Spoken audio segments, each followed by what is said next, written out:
오늘은 우리의 정체성이라는 제목으로 하나님 말씀 증거하겠습니다. 변함없이 저를 따라 한번 고백해 주시겠습니까? 우리의 정체성. 오늘은 이런 이야기로 말씀을 시작하도록 하겠습니다. 재미난 이야기라 할 수가 있는데 편안한 마음으로 들으시면 되겠습니다. 건망증이 심한 세 자매가 한 집에 살고 있었다고 합니다. 세 자매의 나이는요, 맏언니가 100살, 둘째는 98세, 그리고 막내가 97세였다고 해요. 세 자매가 어느 날 밤이었습니다. 100세 된 큰언니가 욕조에 물을 받아놓고 이렇게 목욕을 하려고 하는데 한 발을 들여놓다가 갑자기 큰언니가 멈췄습니다. 그리고 나서는 머리를 긁적긁적 하더니 아래층을 향해 외치는 거예요. 얘들아, 내가 지금 욕조에 물 받아놓고 목욕을 하려고 하는데 지금 욕조에서 나오고 있었는지 들어가고 있었는지 나 지금 기억이 안 나. 좀 도와줘. 그랬더니 98세 된 둘째 언니, 이 둘째가 말을 합니다. 잠깐만 기다려봐 언니 하면서 내가 올라가서 도와줄게. 이렇게 계단으로 탁 오르고 있었습니다. 그런데 계단을 반쯤 올랐을까요? 이 둘째가 98세 된 둘째 언니가 갑자기 반쯤 올라가더니 이렇게 이야기합니다.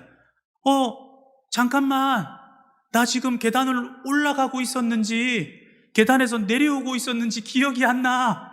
나 좀 도와줘. 이렇게 외쳤다고 해요. 그걸 듣더니 97세 된 막내 할머니께서 이렇게 말을 합니다.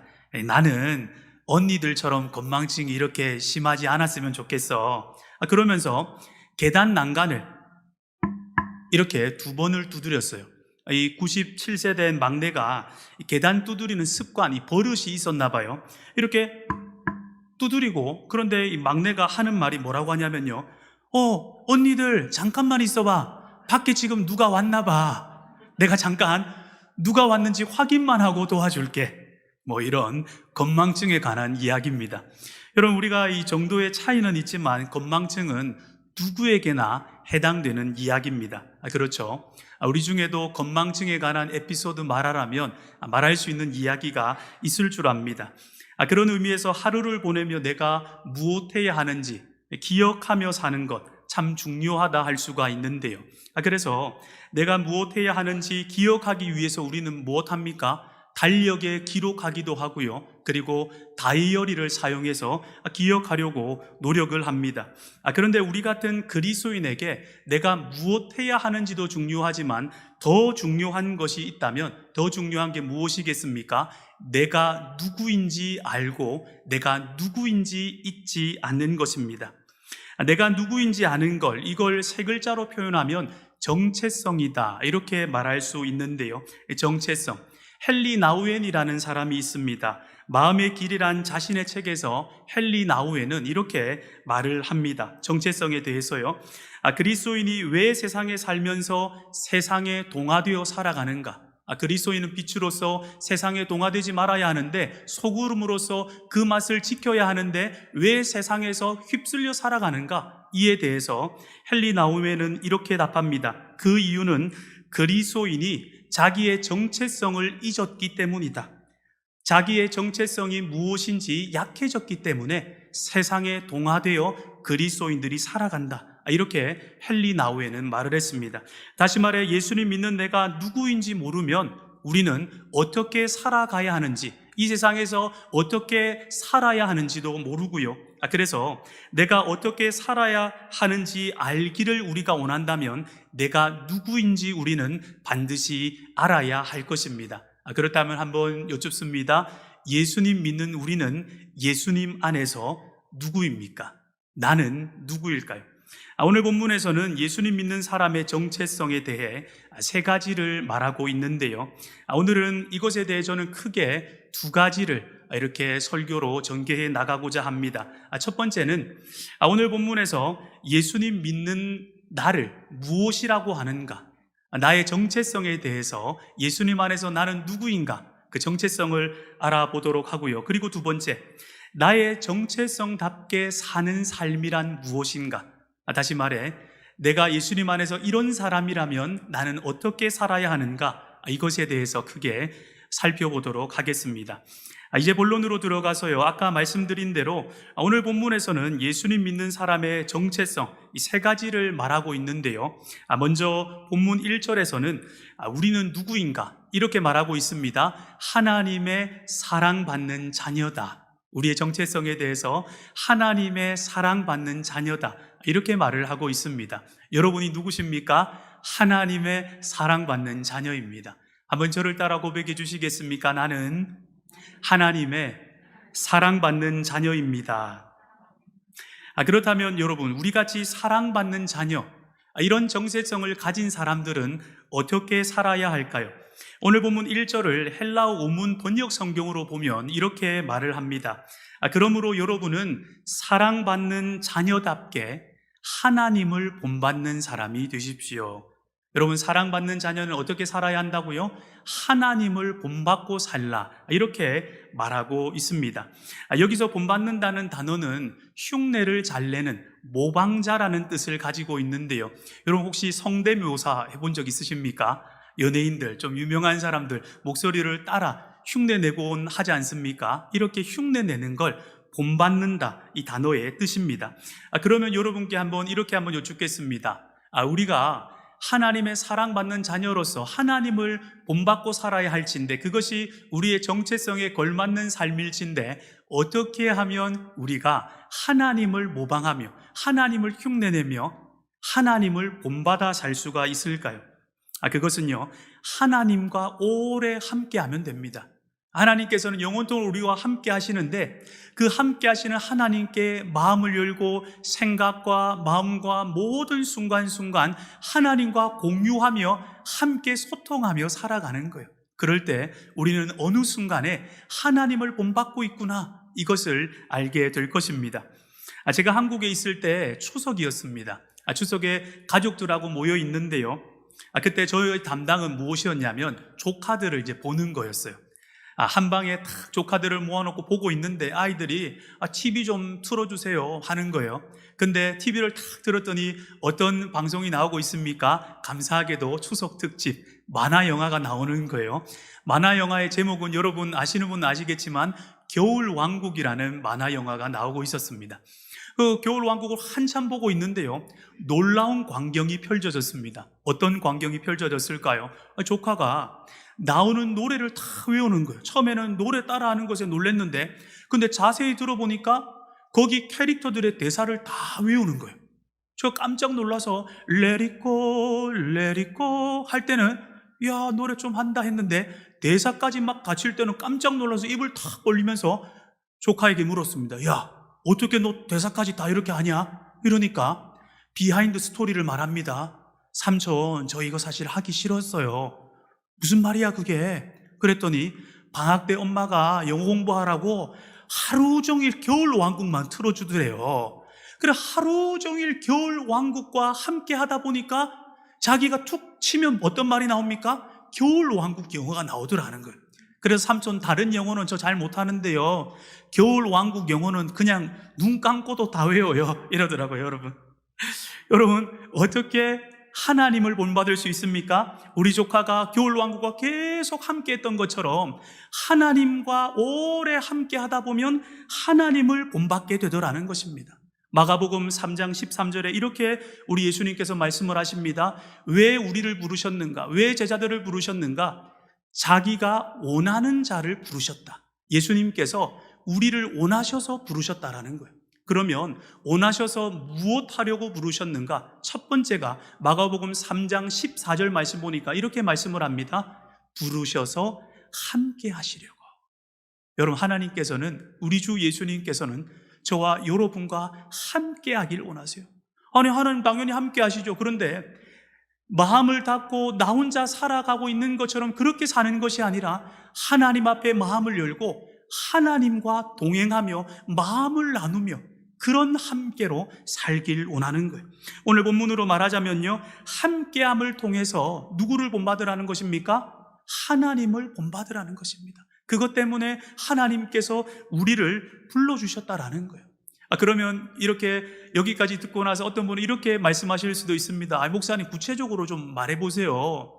하나님을 본받는 삶 구체적으로 어떤 거예요? 나 좀 실천하고 싶습니다. 그런 분을 위해서 2절에 친절하게 하나님을 본받는 삶에 대해서 구체적으로 말하고 있는데요, 이렇게 말씀을 합니다. 그리스도께서 너희를 사랑하신 것 같이 너희도 사랑 가운데서 행하라. 여러분, 하나님을 본받는 삶 구체적으로 무엇입니까? 사랑으로 우리가 행하는 것, 사랑을 추구하며 사는 것, 이것이 하나님을 본받는, 하나님을 흉내내는 삶이다, 이렇게 말을 합니다. 그리고 두 번째, 오늘 본문에서 말하는 예수님 믿는 우리의 정체성, 두 번째, 첫 번째는 뭐라고 했습니까? 하나님의 사랑받는 자녀. 그리고 두 번째는 성도다, 이렇게 말을 합니다. 성도. 오늘 본문 3절입니다. 음행과 온갖 더러운 것과 탐욕은 너희 중에서 그 이름조차도 부르지 말라. 이는 성도에게 마땅한 바니라. 그렇습니다. 여러분, 우리를 무엇이라고 부르고 있습니까? 성도라고 합니다.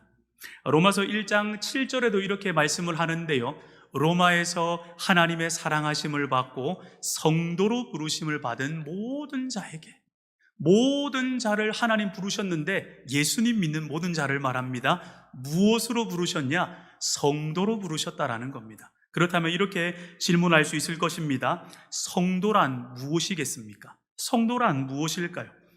팀 켈러 목사님의 당신을 위한 로마서라는 책에서는 성도에 대해서 이렇게 말을 합니다. 성도란 순수한 사람, 성도란 구별된 사람을 말합니다. 그렇습니다, 여러분. 예수님 믿는 우리는요, 순수한 사람이에요. 나 순수하지 않는데요. 하나님 보시기에 예수님 믿는 우리는 성도로서 순수하다 말을 하십니다. 그리고 우리는 세상과 구별된 존재, 구별된 성도다, 이렇게 말씀을 하는 거예요. 그렇다면 여러분, 구별된 성도의 삶은 무엇일까요? 구별된 성도의 삶, 성도는 다시 말해 어떻게 살아야 하냐라는 것입니다. 이 말씀은 우리 화면을 보고 함께 읽어보도록 하겠습니다. 본문 3절 4절입니다. 시작. 음행과 온갖 더러운 것과 탐욕은 너희 중에서 그 이름조차도 부르지 말라. 이는 성도에게 마땅한 바니라. 누추함과 어리석은 말이나 희롱의 말이 마땅하지 아니하니 오히려 감사하는 말을 하라. 아멘. 여기서 마땅치 아니하니는 어떤 의미냐면요, 어울리지 않다, 이런 뜻이에요. 성도에게 어울리지 않는 말, 누추함과 어리석은 말, 희롱의 말, 막 사람들을 조롱하고 놀리는 말 있지 않습니까? 이런 말, 성도로서 어울리지 않는다라는 거예요. 그러면 성도로서 어울리는 말은 어떤 말입니까? 감사하는 말이 성도에게 꼭 맞는 말이다, 이렇게 말을 하는 거예요. 그리고 오늘 본문에서 말하는 성도의 삶, 이 성도로서의 삶은요, 먼저 음행과 온갖 더러운 것과 탐욕은 이름조차도 부르지 말라. 이런 탐욕, 음행, 이런 것들은 이름조차 부르지 말라. 이 말은 어떤 의미냐면요, 철저한 단절을 의미하는데요, 여러분 아시는 대로 여기서 말하는 음행은요, 성적인 부도덕을 말합니다. 예를 들어 음란한 것을 보고 음란한 생각을 품고, 물론 여러분, 어떤 생각이 스쳐 지나갈 수는 있습니다. 그런 음란한 생각, 장면이 스쳐 지나갈 수는 있죠. 예전에 어떤 신학자는 이렇게 말을 하더라고요. 새가 이 하늘을 쫙 나는데 하늘을 날아가는 새는 어찌할 수가 없다. 우리 생각이 때로는 그와 마찬가지죠. 새처럼 하늘을 창공을 쫙 나르는 것처럼 생각이 때로는 막 날아다닌다는 거예요. 순간순간 쑥쑥 스쳐 지나간다라는 겁니다. 그런데 그 신학자가 뭐라고 또 말했냐면, 하지만 그 새가 머리 위에 둥지 트는 것은 막을 수가 있다. 여러분, 우리는 어떻게 살아야 하느냐? 때로는 하나님 기뻐하지 않는 생각이 쑥쑥 스쳐 지나갈 수는 있습니다. 그런데 그것을 품고 살면 안 됩니다. 둥지 트는 것은 막아야 하는 거예요. 이렇게 말을 할 수 있죠. 어떻게 그러면 성도로서 거룩하게 살 수 있단 말입니까? 이렇게 말할 수가 있습니다. 남자들 다 이렇게 사는 거 아닙니까? 음행하고. 이렇게 세상 사람들은 말을 할 수 있어요. 그런데 여러분, 성도로서 거룩하게 살아갈 수 있도록 하나님께서는 능력을 주시는 줄을 믿습니다. 하나님이 거룩하시기 때문에 그 거룩의 능력으로 우리도 세상을 살아가지만 세상과 다르게 살 수 있다라는 거예요. 세상 사람들은 그런데 이것을 이해하지를 못하는 거예요. 예전에 제가 우즈베키스탄에 있는 친구와 이런저런 통화로 이야기를 했습니다. 그런데 그 친구는 예수님을 안 믿는 친구였어요. 그런데 그 친구는 무엇을 공부하는 친구였냐면 사주팔자를 공부하는 친구였습니다. 목사와 사주팔자 공부하는 사람, 참 안 어울리죠. 그런데 그 친구가 사주팔자 지금 공부하고 있다, 사람들에게 사주팔자 생년월일을 물어보고 말해주고 있다, 뭐 이런 거 말하지 않고 숨긴 채 저에게 생년월일을 물어보는 거예요. 그러면서 막 꼬치꼬치 물으면서 몇 시에 태어났어? 이러고까지 묻는 거예요. 그래서 제가 잘 모르겠는데 몇 시에 태어난 것 같아, 이렇게 하더니 한 몇 분이 탁 지나더니 내가 사실 사주팔자 공부를 하고 있는데 네 사주에 대해서 말해줄게, 이러는 거예요. 나는 그런 거 안 믿으니까 말하지 마라, 뭐 이러는데, 근데 귀엽고 말을 하는 거예요. 그러면서 자기가 몇 사람한테 말해줬더니 이거 정확한 것 같다고. 그러면 첫 번째 좋은 이야기부터 해줍니다. 좋은 이야기는 뭐냐면 이렇게 이야기를 하더라고요. 야, 너는 원래는 연예인이 될 이 팔자였다. 사주를 보니까 연예인이 됐으면 대성했을 건데 참 목사가 돼가지고 아쉽다, 이런 이야기를 하는 거예요. 그래서 제가 말도 안 되는 소리 하고 있네, 이렇게 이야기를 했습니다. 그러면서 조금 부끄러운 이야기를 하는 거예요. 남자끼리 할 수 있는 그런 이야기를 합니다. 야, 근데 사주팔자를 보니까 너는 좀 음란에 약하다 나오는데 우리끼리 하는 이야기로 너 음란에 약하냐 안 약하냐 물어보는 거예요. 그래서 제가 있는 그대로 이렇게 말을 해줬습니다.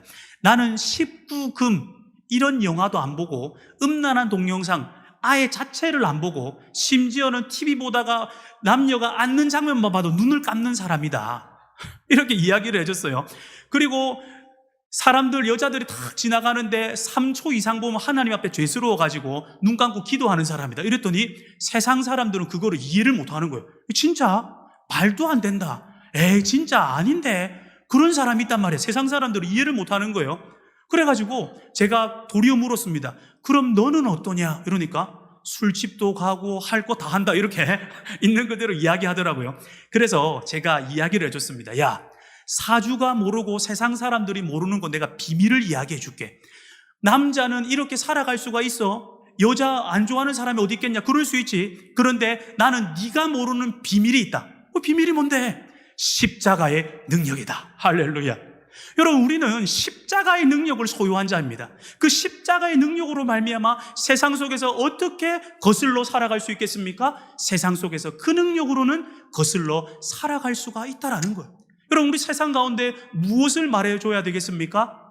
나도 지금 재테크하고 있어, 나도 지금 주식하고 있어, 이것이 아니라 세상이 알지 못하는 십자가의 능력, 우리를 성도로서 거룩해 살아가게 할 수 있는 그 능력을 말해야 할 줄을 믿습니다. 아멘이죠? 예, 그렇게 제가 그 친구한테 말하니까 더 이상 사주팔자를 이야기하지 않았습니다. 그리고 나서는 뭐라고 하냐면 기도 제목을 막 보내더라고요. 기도 좀 해줘. 그렇습니다. 오늘 말씀 보니까 이런 음행들, 음란은 이름조차도 부르지 말라. 철저하게 성도로서 단절하고 살아라. 세상은 이해하지 못해도, 세상은 그것을 행할 수도 없어도 성도는 하나님의 능력으로 가능하다라는 거예요. 그런데 여러분, 성도로서의 삶을 포기하고 음행하고 음란하고 하나님께서 하지 말라는 거 계속하면서 세상과 짝하며 살아가면 어떻게 됩니까? 오늘 말씀 보니까 5절입니다. 너희도 정녕 이것을 알거니와 음행하는 자나 더러운 자나 탐하는 자 곧 우상 숭배자는 다 그리스도와 하나님의 나라에서 기업을 얻지 못하리니. 뭐라고 합니까? 이렇게 계속 세상과 동화되어서 음란하게 살아가다 보면 하나님 나라에 들어갈 수가 없다라는 거예요. 그래서 6절에 이렇게 말씀을 합니다. 누구든지 헛된 말로 너희를 속이지 못하게 하라. 여러분, 여기서 속이지 못하게 하라, 이 말은 무슨 말이냐면요, 세상처럼 음란하게 살아도 괜찮다, 야 죄짓고 살아도 남자라서 연약해서 괜찮아, 뭐 이렇게 괜찮다고 하는 거짓말, 이 거짓말에 속지 말라는 거예요. 그 죄의 자리가 괜찮다고 하는 그 거짓말에 속지 말라는 것입니다. 회개하지 않아도 괜찮다는 이 거짓말에 속지 말라는 거예요. 하나님께서는 우리를 사랑하시기 때문에 징계도 하시고 책망도 하시나니 그러므로 너희는 열심을 내라, 회개하라 말씀을 하는 거예요. 이 거짓말에 속아 넘어가지 마. 아까 5절에서 언급한 이런 죄로 말미암아 하나님의 진노가 불순종의 아들들에게 임한다, 이렇게 말씀을 하고 있습니다.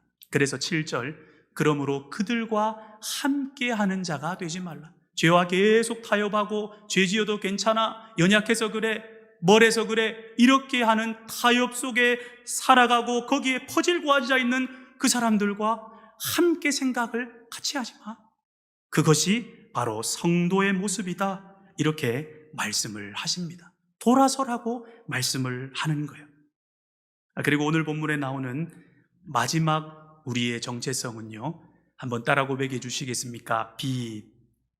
빛입니다. 빛의 자녀. 오늘 본문 8절입니다. 너희가 전에는 어둠이더니 이제는 주 안에서 빛이라. 빛의 자녀들처럼 행하라. 여러분 아시는 분은 아실 텐데 이런 찬양이 있는데요. 나를 세상의 빛으로 부르신 주님, 비추소서. 나도 주님의 빛을 비추리라. 여러분, 우리가 누구라고 말하고 있습니까? 주님 안에서 빛이다. 그래서 마태복음 말씀 보면 빛이기 때문에 산 위에 동네가 만약에 있으면 산 위에 동네가 숨겨질 수가 없지 않습니까? 마찬가지로 우리도 세상에 숨겨질 수 없는 빛과 같은 존재다, 이렇게 말을 합니다. 요즘 핸드폰이 참 너무 잘 나와서 어두울 때 핸드폰으로 이 후레쉬 기능을 딱 이렇게 사용하기도 하지 않습니까? 빛이 너무 밝아서 이렇게 정면으로 보고 있으면 눈이 너무 부십니다. 이 빛을 제 안에 한번 넣는다고 생각을 해보겠습니다. 난방 주머니에 이렇게 탁 넣으면 어떻습니까? 빛을 숨길 수가 없는 거죠. 빛이 숨겨지지가 않는 겁니다. 그렇죠? 그런데 우리 안에는 이 핸드폰의 빛보다 더한 예수 그리스도의 빛이 함께하고 있다는 겁니다. 우리가 예수님 안에서 빛이라고 우리의 정체성에 대해서 말씀하고 있는 거예요. 그렇다면 이제 마지막입니다. 우리 같은 빛의 자녀, 빛으로 부름받은 그 정체성을 가진 사람들은 어떻게 살아야 할까요? 이제 이것에 대해서 나누고 오늘 말씀을 맺겠습니다. 빛의 자녀의 첫 번째는요, 열매 맺는 삶입니다. 열매 맺는 삶.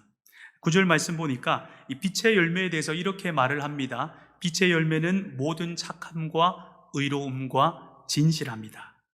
이런 열매를 맺고 살아가야 할 사람, 이런 열매가 맺히는 사람이 바로 예수님 안에서 빛으로 부름받은 저와 여러분이라는 거예요. 그리고 두 번째는 어두움의 일에 참여하지 말고 책망하라. 어두움의 일에 참여하지 않고 책망하는 삶이 바로 빛의 자녀의 삶, 빛의 삶이다, 이렇게 말을 합니다. 이 말씀 함께 읽어볼까요? 시작. 너희는 열매 없는 어둠의 일에 참여하지 말고 도리어 책망하라. 이 말이 무슨 말이냐면요, 예를 들어 어떤 사람들이 하나님 기뻐하지 않는 일들을 막 모의하고 있어요. 하나님이 기뻐하지 않는 농담인데 막 주고받고 있는 거예요. 하나님이 기뻐하지 않는 말들인데 막 주고받고 있습니다. 그때 참여해서 나도 좀 말해볼까 하면서 한마디 거들지 말고 참여하지 말고 책망하라는 거예요. 빛을 비춰서 그 일을, 어둠의 그 일을 더 이상 못하게 하라. 이것이 빛의 자녀, 빛으로서의 정체성에 맞는 삶이다. 오늘 본문에서는 이렇게 말을 하고 있습니다. 그리고 빛의 삶 세 번째는 실험하는 삶입니다. 실험하는 삶. 마지막 말씀인데요, 주를 기쁘시게 할 것이 무엇인가 시험하여 보라. 여기서 시험하여 보라, 이 말의 의미는요, 실험을 통해서 찾는다, 이런 뜻을 가지고 있습니다. 실험을 통해서 찾는다. 다시 말해 하나님께서 기뻐하시는 삶이 무엇인지 우리 삶을 실험적으로 살아보면서 찾아보라는 거예요. 그리고 하나님께서 기뻐하신다라면 그 삶을 살라는 거예요. 그것이 바로 빛의 자녀들의 삶이다. 이렇게 말을 합니다. 그렇다면 하나님이 기뻐하시는지 기뻐하지 않는지 어떻게 알 수 있겠습니까? 저는 두 가지 기준을 말씀드리고 싶은데요. 첫 번째는 직접 한번 체험해보라, 이렇게 말씀드리고 싶습니다. 하나님께서 어떤 삶을 기뻐하시는지 체험적으로 우리는 이렇게 했더니 하나님께서 꼭 나를 징계하시는 것 같았어. 그런데 이렇게 한번 살아봤더니 하나님이 정말 기뻐하시는 것이 마음으로 깊이 느껴졌어. 체험할 때 우리는 알게 됩니다. 하나님께서 무엇을 기뻐하시는지. 그리고 더 정확한 것은 하나님의 말씀을 통해서 우리는 하나님의 기뻐하시는 그 부분을 알 수가 있는데요. 이제 제 이야기 하나 나누고 오늘 말씀 맺도록 하겠습니다. 예전에 제가 2017년도 미국에 처음 와서 다니엘 기도원이라는 기도원에 갔을 때 일입니다. 그때 당시에는 은옥이 장로님과 방기봉 권사님께서 다니엘 기도원을 섬기고 계셨는데요. 그때 이제 방기봉 권사님하고 이런저런 이야기를 좀 나눴습니다. 나누면서 우리 성령사관학교가 원래 이 다니엘 기도원에서 시작할 뻔했던 그 이야기도 이야기 나눠주시고, 아주 우리 장 총장님과 사모님 아주 존경한다고, 정말 좋은 사람이라고 막 이런저런 이야기도 해주셨습니다. 그리고 나서 이야기가 참 무르익었을 때쯤에 제가 이런 이야기를 했습니다. 권사님, 제 기도 제목이 이러이러한 것이 있는데 저를 위해서 좀 기도해 주세요. 그렇게 말을 했어요. 그랬더니 권사님이 이제 하시는 말씀이 뭐라고 하냐면 이렇게 말을 합니다. 목사님의 기도 제목은 176번째입니다. 이러는 거예요. 그래서 제가 그게 무슨 말이에요 하고 빙그레 웃으면서 여쭸더니 그렇게 말을 합니다. 지금 평생 기도원 사역을 하면서 한 사람 한 사람 기도 제목을 적고 이름을 적고 기도를 하고 있는데 제가 낸 기도 제목과 저는 176번째에 있다는 거예요. 그러면서 기도 이 수첩을 보여주시는데 수첩에 빼곡히 기도 제목이 적어져 있고 이름이 막 적어져 있는데 얼마나 감격했는지 모릅니다. 제가 감격하면서 이런 삶, 다른 사람을 위해서 날마다 이름 부르며 기도하는 것, 이거 하나님이 기뻐하실 것 같은데 마음으로 깊이 느껴지는 거예요. 그래서 제가 하나님께 이렇게 여쭙습니다. 하나님, 만약에 다른 사람을 위해서 이렇게 날마다 이름 부르며 기도하는 것 하나님이 기뻐하신다면, 이것이 빛의 자녀의 삶의 모습이라면 하나님 저 말씀을 통해서 좀 알게 해주세요 했는데, 디모데전서 2장 1절로 3절의 말씀을 그날 보게 되었습니다. 그 말씀에 이렇게 되어 있더라고요. 너희는 모든 사람을 위하여 기도하라. 그리고 임금들과 높은 지위에 있는 자들을 위해서 기도하라. 이것이 우리 구주 하나님 앞에 선하고 받으실 만한 것이다. 그 말씀을 딱 보고 하나님이 기뻐하시는 것이 사람들을 위해 기도하는 것이구나. 그날로 저도 시작해서 지금까지 이렇게 하루에 여러분 한 분 한 분 이름을 부르면서 하루에 한 번 또는 두 번, 원래는 두 번을 작정했는데 때로는 피곤할 때도 있더라고요. 매일같이 이렇게 기도를 하고 있습니다. 왜 기도하냐면 다른 것이 아니라 빛의 자녀이기 때문에, 하나님께서 기뻐하신다고 하셨기 때문에 하는 겁니다. 여러분, 이것이 빛의 자녀의 삶이라고 해요. 하나님께서 어떤 것을 기뻐하시는지 찾고 실험해보고 그것을 행하며 살아가는 것, 여러분, 그것이 우리가 살아야 할 삶의 모습이고요, 빛의 자녀들의 모습이다, 이렇게 말을 합니다. 이제 말씀을 맺도록 하겠습니다. 여러분, 예수님 믿는 나는 누구입니까? 오늘 말씀 보니까 사랑받는 자녀요, 빛이요, 성도다. 그러면 여러분께 질문으로 말씀을 맺습니다. 그렇다면 나는, 그리고 우리는 그 정체성에 맞게 어떻게 살아야 할까요? 기도하겠습니다.